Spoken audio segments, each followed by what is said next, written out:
I guess we'll go ahead and get started. Good afternoon. First of all, I want to say thank you so much to everybody who came out here this afternoon to join us. I want to thank the Ethiopian Community Mutual Association for helping with the logistics and arrangements and all. Also the Puget Sound Adoptive Families Group, which was remarkably and wonderfully supportive. Really appreciate it. And again, especially thank you so much to each of you for coming out this afternoon. Hopefully you're in the right place, which is the workshop between myself, Maureen McCauley, and my daughter, Aselefech Evans. So today we're going to talk about perspectives, our two different perspectives in some ways, of Aselefech and of mine regarding adoption from Ethiopia, transracial adoption issues, and kind of a whole range of issues, particularly focusing on our journey, on Aselefech's journey in particular. We're going to present for somewhere probably about 45 minutes or so, and then my hope is that we can have a conversation. There's certainly going to be enough subjects that we don't talk about that might be on your mind. There might be things here, of course, that you disagree with, that you feel very differently. Ours is just one family, just one way of doing things, just one approach.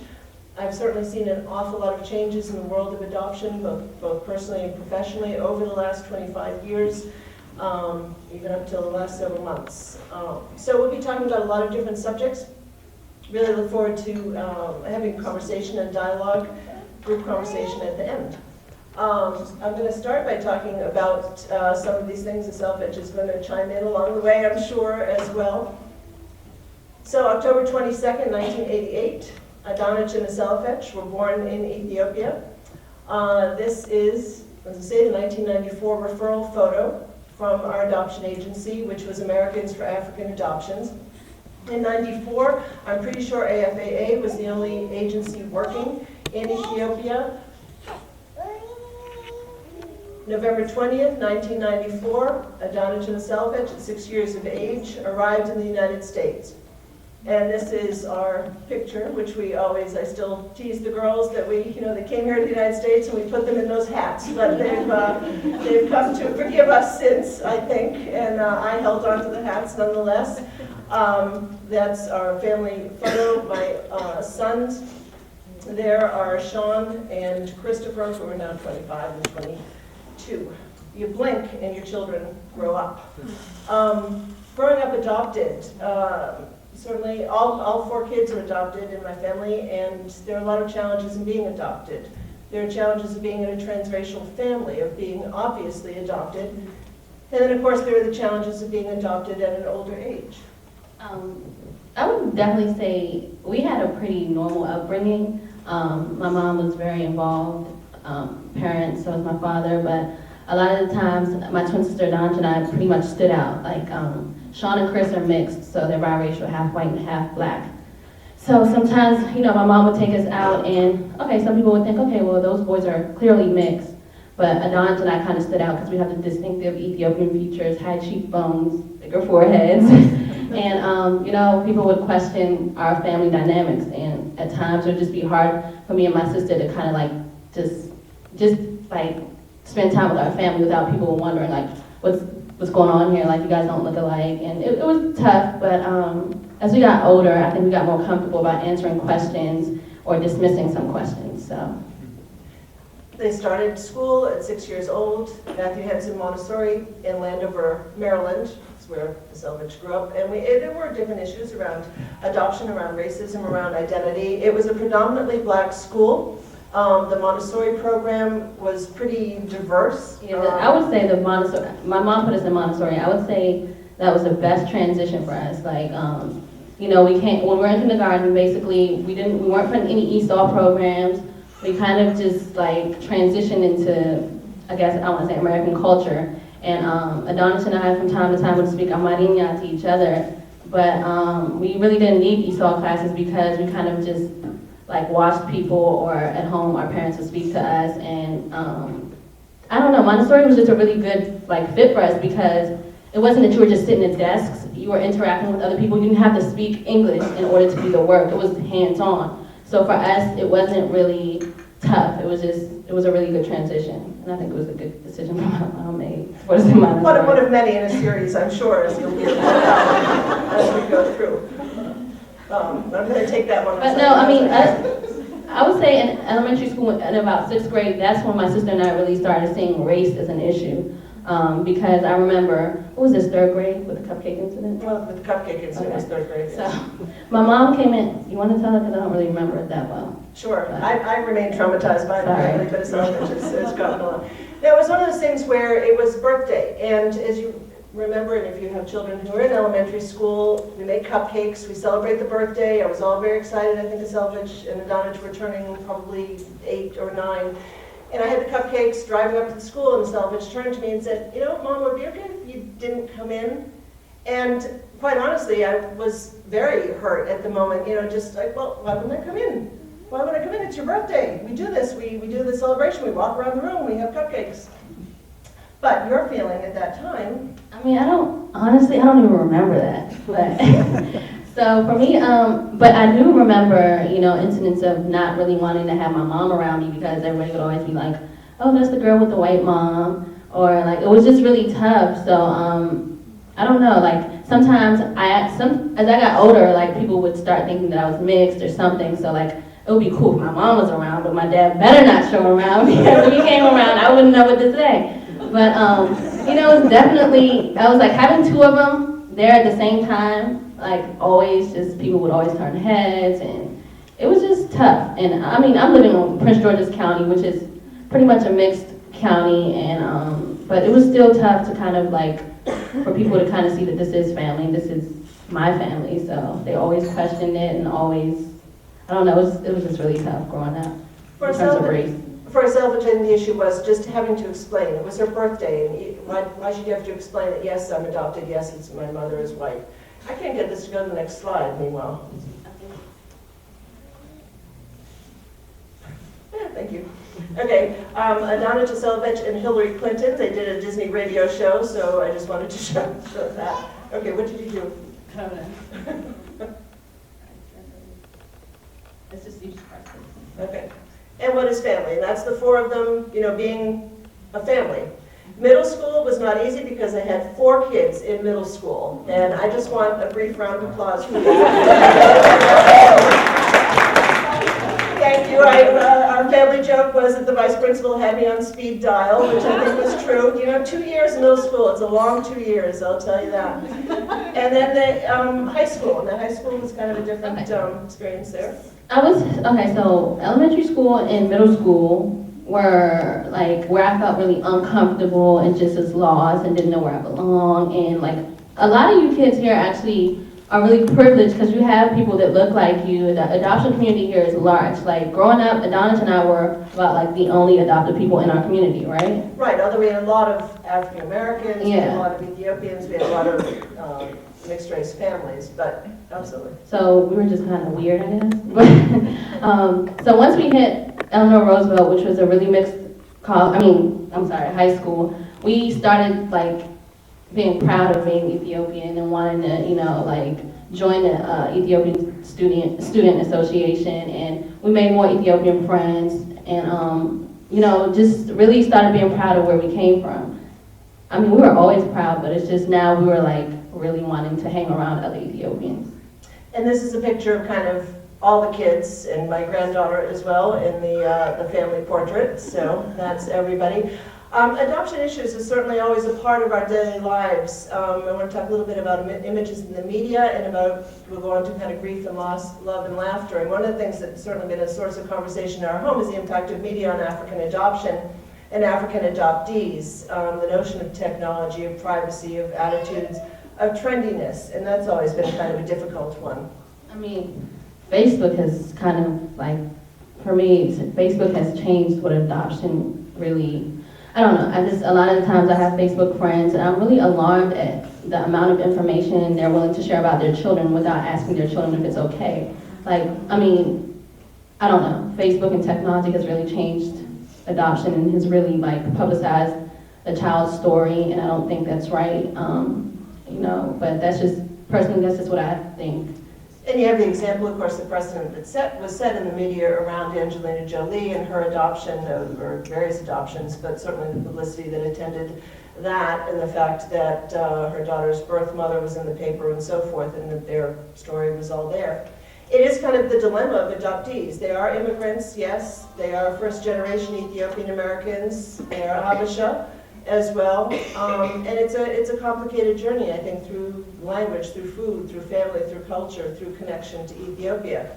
The girls grew up with Ethiopian American friends. The slide on the right is Aselefech's twin sister Adanech at senior prom. Amazing. But how do many Americans view Ethiopia? There is a painful reality, there's no question about it. The number of children under age 5 who die each year in the United States versus children who die in Ethiopia is quite devastating. There is also, of course, so much beauty, so much history, so much potential that is rarely seen outside of those kind of documentary type issues around Ethiopia and its history. The dance, the coffee, the food, the crafts, the jewelry, the clothing, the music, the art, and the athletes, all of those components that we don't hear as much about. There are the roles of race and ethnicity, of being African, of being Ethiopian, of being Ethiopian American, and you talked about identifiable. I mean, honestly, for me, I felt, okay, I went in like, okay, I wasn't African, because some Africans think that Ethiopians aren't true Africans. And then being Ethiopian, I've never really felt accepted in the Ethiopian community in the sense because I lost language, I didn't have the culture. I mean, my parents did everything. Like, they took us to Ethiopian restaurants, we had books around the house, they exposed us to our culture, and they wanted us to be proud, but I just never felt like I belonged in the Ethiopian community. And it was a constant struggle of like trying to figure out my identity, like who am I, where do I fit? I don't fit nicely in any of those categories. But I think people need to understand that as an Ethiopian, you're gonna have conflicts of being black, being African American, and then your ethnicity Ethiopian. Like, people will separate you in those categories, and as an adopted person, you don't fit into any of those. And the reality of race and ethnicity in the United States, we are a transracial adoptive family, which is a sort of minority. It's the issue of being black, the issue of being African American. The many layers of the skin you're in. We've had a lot of conversations within our family too about the notion of skin tone, light skin, dark skinned. What is beauty? What does media tell us? And who's to say? The issue of hair.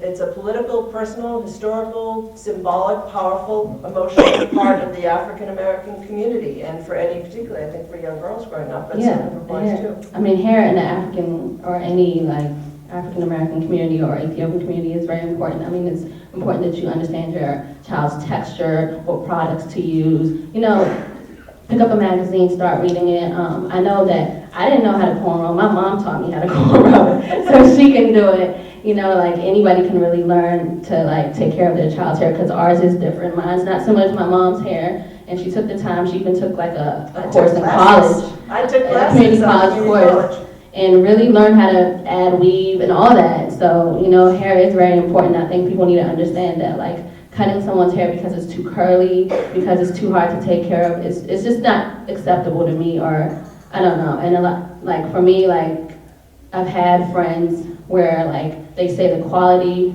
of your hair is how, like, how do I say it, like, the quality of your parenting is reflected by the hairstyle. I mean, I think that's stupid, but I really do, but that is one of the things that I do have African American friends, and they will sometimes make comments like, why don't white people ever take care of their kids' hair or whatever? If they're gonna adopt a child, they need to learn like how to do their hair. And I mean, I don't know, it's controversial, but it is. But it's an area it's a challenging area of difference. There's no question that in my mind is real beauty.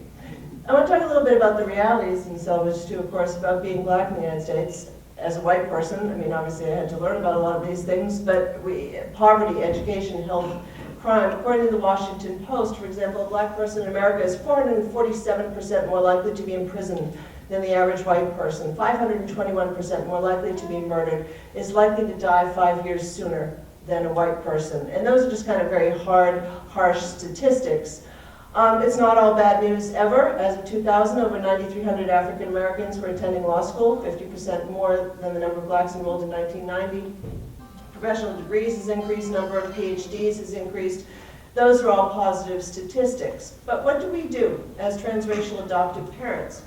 We acknowledge our children as beloved family members. We acknowledge our children as being a different race, and we recognize that they will be seen as being black by much of the world with whatever joys and challenges that may bring. But it's a very significant part of our reality. White parents raising black children. This was termed cultural genocide by the National Association of Black Social Workers in 1972, which in some ways was a long time ago, but in some ways is not. Can white parents really teach their black children about racism, about racial identity, about racial pride?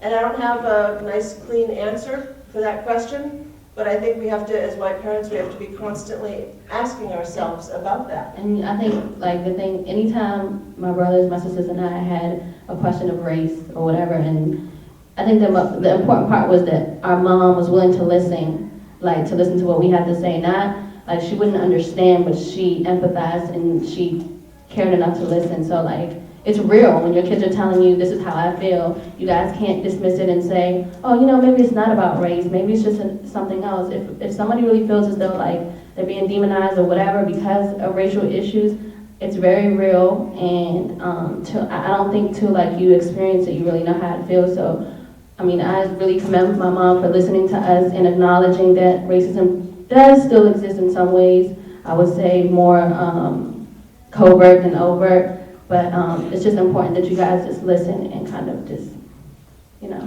trust. Absolutely. We do the best that we can. And that's really all it comes down to as parents. Growing up with memories from another world, what was real? As an older, some of you may have older children when they were adopted, what was real? And certainly there was very much resiliency of coping to create a new American family while still loving the first Ethiopian family. And that, I think, is a constant balance that any adopted person may have, especially an older child from another country. But there was a certain pain of losing language, of losing memories, of losing heritage. Yeah, I mean, as I lost my language, I felt like I was losing the image of my mother, my biological mother. Like, when I came here and I knew the language, I knew what my mom looked like. As I got older and the language, like, was gone, like, her face started, like, fading. And that was really hard for me because I'm like, how do I not know what my mom looks like? And I didn't have photos. I didn't have anything to kind of, like, to look back at, so that was pretty tough. It was a very painful reality, there's no question. The whole notion of the elusive family tree, when you sort of have memories but you don't really have it, it was always a challenge for children. I hated family trees. I hated those. Like, our teachers would always make us do it, and it's just like, where do we go? You know, where do we start? Like, I didn't know anything about my biological family at the time, and then, like, you have Maureen and Michael, and you have those names, and then you have Adanech, and they're like, okay, go This is one solution that RainbowKids.com has offered as a way to do the family tree. It's always making awareness, and it's an ongoing challenge, an ongoing issue. What about those school projects involving non-existent baby photos also? This was really the earliest photo that we had of the girls. Aselefech loves this photo with their missing teeth, and it's one of my favorite pictures along the way, but certainly memories are there, and we imagine. And this is a letter that Aselefech wrote. Sure. This is, okay. Okay. Dear Mom, how are you doing? I miss you very much. I'm 12 years old and I'm in the 6th grade. I go to Matthew Hansen Elementary School and I'm a very good student. I play some sports, soccer, basketball, softball, and swimming. I have 2 brothers here. Can you tell me my sisters and brothers? There, I said hi. I'm about 5 feet tall. Mom, I have some questions. Why did you put me up for adoption? How old are you? What are my brothers and sisters' names? Do I have a middle name? How many kids do you have, including me? How old are my brothers and sisters? Can you send me a picture of my family, my birth family? Mom, I have a great family now. I'm very healthy. This might make you feel bad, but I don't know my language anymore. If I get a picture, that would mean the world to me. I will always love you and miss you. If you have a baby picture of me, can you send it to me? Love, Aselefech. So that was a letter that she wrote when she was in 6th grade, and I think it really sums up kind of the heart of the questions that most adopted kids have. And what are the greatest, most valuable resources of any country? Certainly, they are the children. They are the future. I think this is interesting in terms of the numbers. In 1994, when Adanech and Aselefech were adopted, the State Department issued 54 visas for Ethiopian children. And you see the numbers kind of increase, they're increasing from 2000 to 2006 and so forth. In 2010, the Department of State issues 2,511 visas for Ethiopian children. It's an enormous sea change. And of course, that doesn't include Ethiopian children adopted to Canada, Western Europe, and Australia. Between 1999 and 2003, 572 Ethiopian children came to the United States. Between 2007 and 2011, 10,000. Now, as of March 2011, the processing of adoption has slowed down substantially, which I imagine, thank you, many of you are aware of, because the Ethiopian government has decided to really kind of look at the possibilities of fraud and corruption and trafficking, the role of money in adoptions and so forth, and that's going to create another very big change. Still, there are some 20,000 children from Ethiopia, many of whom are now young adults. And Ethiopia, in any case, remains with us. I'm going to talk a little bit, and kind of go through this fairly quickly, about the idea of connections with Ethiopia, with the country of origin. The idea being to create and establish a very real connection with Ethiopia to strengthen more families, with the goal being that fewer children will need adoption. With direct connections, and we'll talk about this, there are many factors to consider. The timing, whose search is it anyway? Our journey at home, as Aselefech mentioned, conversations about adoption, about race are and were an important part of our lives, as much as when my children were little as they are now. Each of the children has had a different perspective on the idea of searching for birth family. You want to talk about it, Adanech? I mean, I have a twin sister, and she just, I don't know, for a long time, it took me a long time to respect how she felt, because I wanted to go search for my biological family, and I was just like, I have to go look for them. I mean, what do you mean? We're 18, we can do it now. Like, I just felt like they gave us an opportunity. They kind of gave us like a second chance at life. And I'm like, how can you not want to know and want to search? But I was on the end of, I want to go and look. And she was, no, like, this is my family. I'm good. Like, I don't need to go search. Like, it's like opening Pandora's box for her. And it's the same for your brothers, who And were for my adopted brothers, as babies. And they have no interest in searching whatsoever, and they could do so very easily. Each of my children has always been told that we would support whatever decision they made about searching. You never And it is pushed a it balancing either. act. No, we always left it open. After much thought and prayer and conversation with Aselefech, we decided that I would go to Ethiopia to see if the birth family could be contacted. I worked with Children's Home Society and Family Services and their post-adoption services staff, both here in Minnesota and in Ethiopia. And I arrived in Ethiopia on August 13th, 2008. And on August 18th, I met the entire birth family, just about, in Shashemini. I met my daughter's family, brothers, sisters, uncles, and more. We exchanged photos, we talked through translators, we cried with joy, we held hands, we prayed together. I visited the home where my daughters were born, where they spent the first 5 years of their lives, and we attracted, I should say, 200 or 300 people from the area who came to see. So how do we define family? Certainly, that's one way, and certainly this way as well. Two mothers with nothing in common and with everything in common. It was just such an astonishing gift to be able to meet my daughter's mother. The next steps at that point were processing. It was 2008, remember, all this information, discerning what next steps might be, communicating a little bit with the family. And then among the wonders of technology, Facebook changes our lives. And Aselefech is upstairs in the house one day. She receives an unsolicited email. I mean, so I go on Facebook and I basically get this message from my brother Marconin. Well, this is. So this is from Daniel. It says, if you are Adanech yourself, who's adopted from Ethiopia, I'm your cousin Daniel in Seattle. Your brother Marconin is here living with me. Please call us. Here's the number.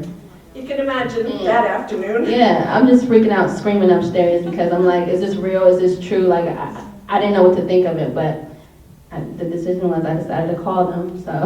There were many conversations between Seattle and Maryland, and it isn't something that happened to be Seattle. Lots of conversations in Seattle and in Maryland and in Ethiopia, and if I could go back, Aselefech decided to go to Seattle. Come to Seattle. Come to Seattle, right?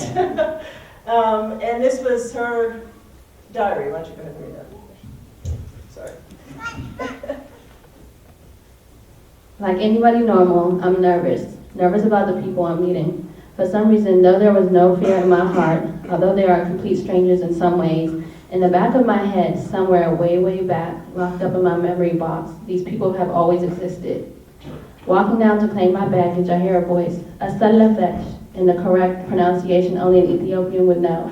I turn around, stop, and look at my cousin. His face does not ring a bell, and I can't explain it, but the memory box in just one touch opens, just a little, and it takes me back to my village in Ethiopia where a young boy is playing and chasing me and my sister. I meet my brother, this is day 2, I meet my brother for the first time in 14 years. When I get the phone call from the front desk, I wonder who could it be. The man says, your brother is here to see you in the lobby. All of a sudden, my heart starts beating fast. I become nervous with joy. As I see him sitting down in the lobby, I know who he is. He walks around me, and that hug felt vividly familiar. I mean, words can't explain how I felt. I felt like I belonged in ways that I hadn't before. That's my brother McCauley and I meeting for the first time in the lobby. The language barrier made no difference. I was in the arms of my big brother and surrounded by people who could tell me about the past that I left behind. Some can speak English better than others. Listening to the language I once spoke, there was no longer a loss, but now hope that I can learn Amharic from the people who spoke it to me as a child. I don't think I've ever smiled for a whole day before. That's me and him. Today I realized that I'm really Ethiopian. Not only do I have the physical features of an Ethiopian, but I have the biological evidence to prove it. I'm touching, smelling, hearing, and seeing my family after 14 years. There was nothing I could ask for. I was not dreaming. This is all true. I'm really in the presence of my brother. I'm lost for words. And then this is my cousins. Yeah, that's my brother McConan next to me, and then the rest of them are my cousins. That's my cousin McConan, who knew my sister and I, so very well when we were little. Day 3, family in my culture is very important. When one struggles, we all struggle. Now I seem to understand why my Ethiopian mother gave me up for adoption. She wanted a better life and future for my sister and me. What a strong mother she is to make a decision such as giving up your children because you don't want them to die with you in a place where there is no health care, no hospital close by.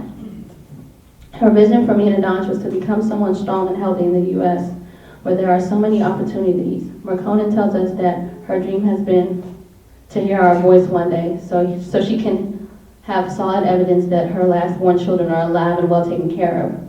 Her dreams in one 30-minute phone call became true.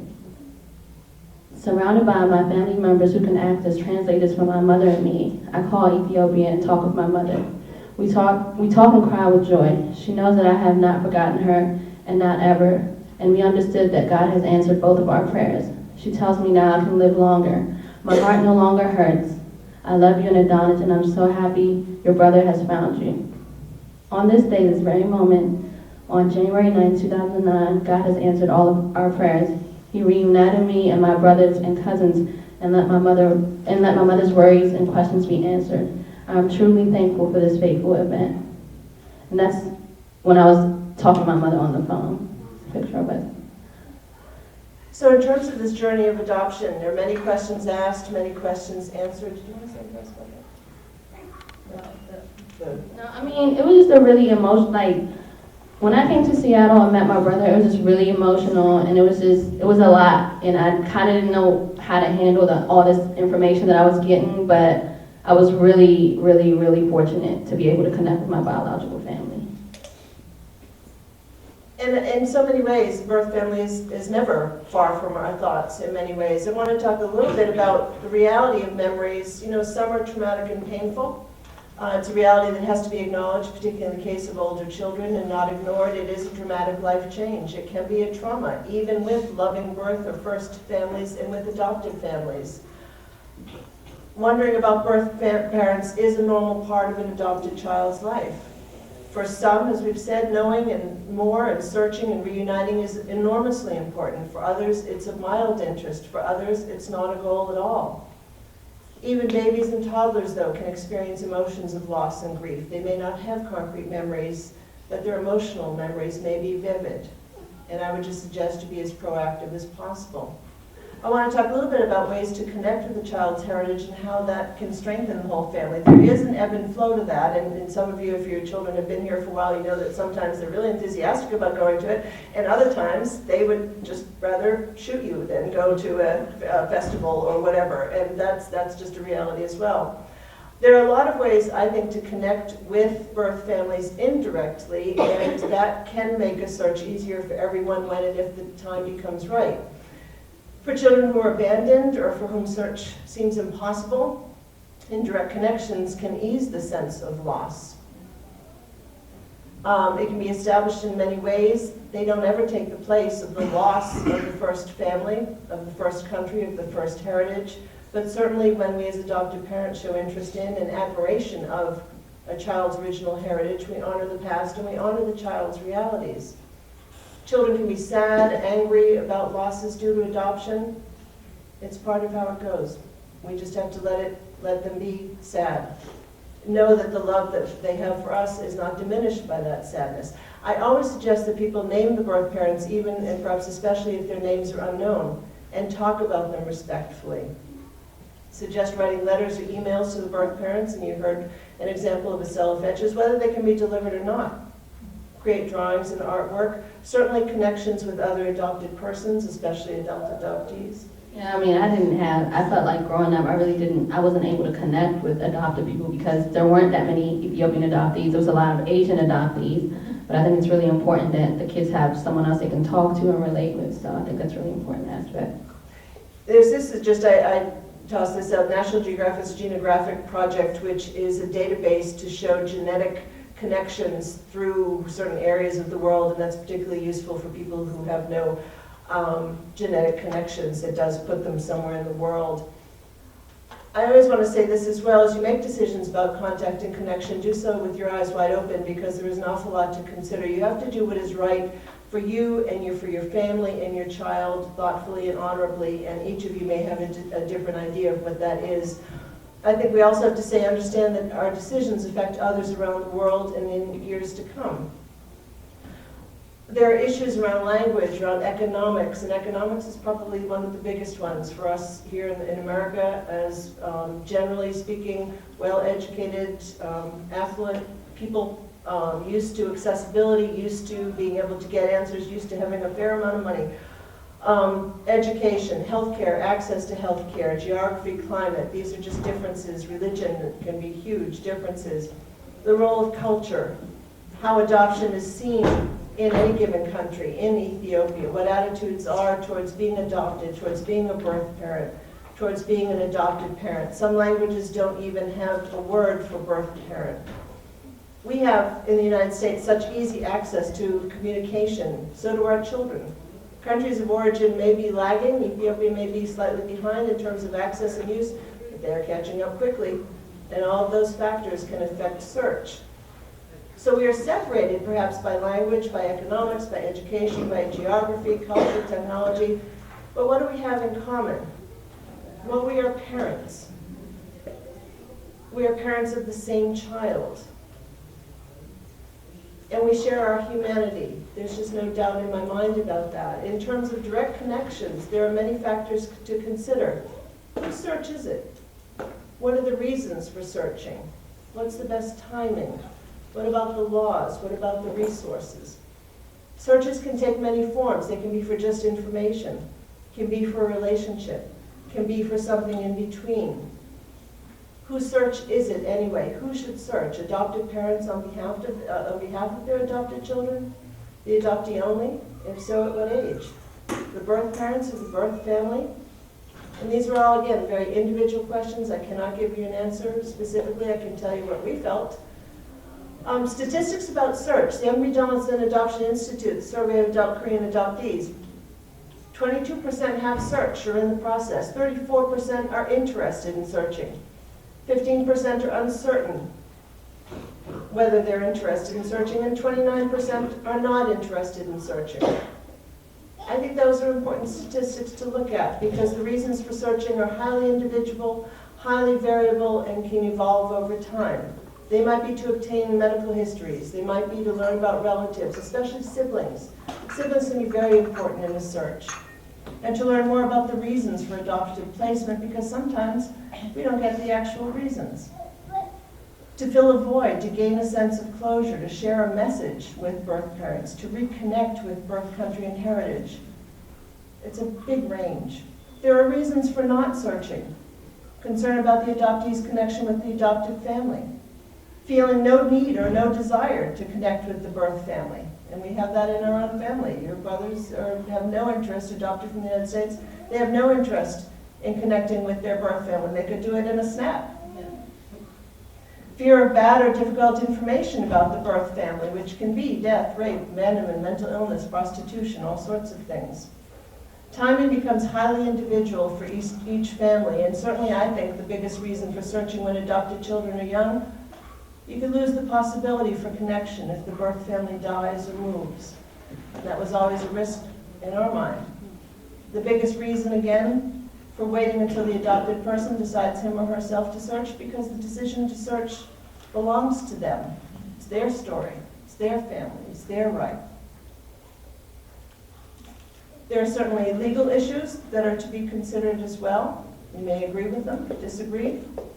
If your search is against the law of your child's country of origin, might it impact the possibility of other children being adopted? And this can be important.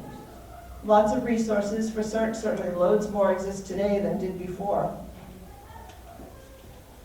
The big what ifs. What if the search ends in new, previously unknown information about the reasons for placement? What if it ends in rejection by the birth family?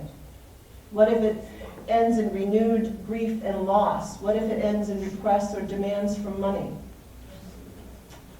How might you handle the issue of money or other contributions to the birth family's welfare? It's a very complicated subject. And what are the possibilities and ramifications for both the adoptive and the birth family? Another big what if the birth family contacts you? In our case, we heard from Aselefech and Adanech's brother. 4% of, according to this survey, were found, Vietnamese adult adoptees were found by their birth families. It's a small statistic, it's an old statistic, but there you go. Going back to Ethiopia, we've talked about means giving back to Ethiopia. One way that I've done that is my work with Ethiopia Reads, which is working on building a reading culture in Ethiopia. I connected with it about 10, 12 years ago, and that became very important. There's a tremendous need for books in Ethiopia, where the literacy rate for the total population is about 42%. About 65% of children in rural areas don't finish primary school. And many schools have no library and very few books. So, in June of 2011,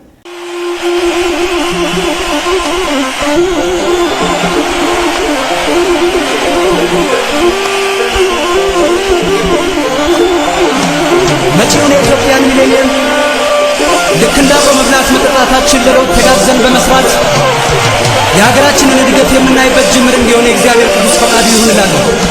መልካም በዓል፣ መልካም ጊዜ።